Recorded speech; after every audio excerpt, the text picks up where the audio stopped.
Not only for auto, all commercial vehicle পাব যদি আপুনি ব্যৱসায় কৰি আছে বা আপোনাৰ দোকান আছে, বুজি পাইছেনে?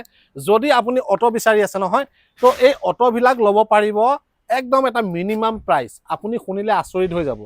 এইবিলাক আপোনাৰ অটো 2022, 2023, 2024 অটো, আৰু এই অটোবিলাক আপোনালোকে 80 পৰা 1 লাখৰ ভিতৰত পাব। বেছি আপোনালোকে দাম দিব নালাগে, কিয়নো এইবিলাক অটো হৈছে একদম ব্ৰেণ্ড নিউ পেট্ৰলৰ অটো, বাজাজৰ অটো।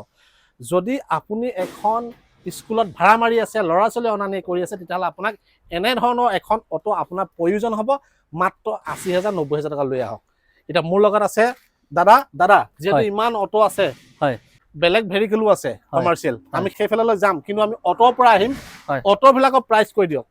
এখন গাড়ী 2023 মডেলৰ হয়, বাজাজ আৰি পেট্ৰলৰ হয়, 30 কিলোমিটাৰ মাইলেজ দিয়ে, পেছেঞ্জাৰ। প্ৰাইচটো আহিব অকল 1 লাখ টকা। নেক্সট এইখন আপোনাৰ 2022 হয়, প্ৰাইচটো আহিব অকল 90,000 টকা। চাওক 90,000 টকা হ'ব এখন। চাওক মই গাড়ীৰ ভিতৰত দেখুৱাই দিছোঁ, দেখিছেনে? একদম ব্ৰেণ্ড নিউ হৈ আছে। যদি 90,000 টকা দিয়ে এইখন অটো আপোনালোকে ল'ব পাৰিব। নেক্সট আৰু এখন আছে অটো, এইখন আছে দাদা 24 হয়, 2024 চনৰ, একদম 24 গাড়ী, শ্বৰুম কণ্ডিশ্যন গাড়ী, শ্বৰুম কণ্ডিশ্যন, সঁচাকৈ প্ৰাইচটো শ্বৰুম আহিব কণ্ডিশ্যন। অকল 1,15,000। 1,15,000 টকাত একদম ব্ৰেণ্ড নিউ হৈ আছে। চাওক মই দেখুৱাই দিছোঁ, দেখিছেনে? ব্ৰেণ্ড নিউ হৈ আছে অটো, 2024 চনৰ ন? নেক্সট CNG, এইখন আছে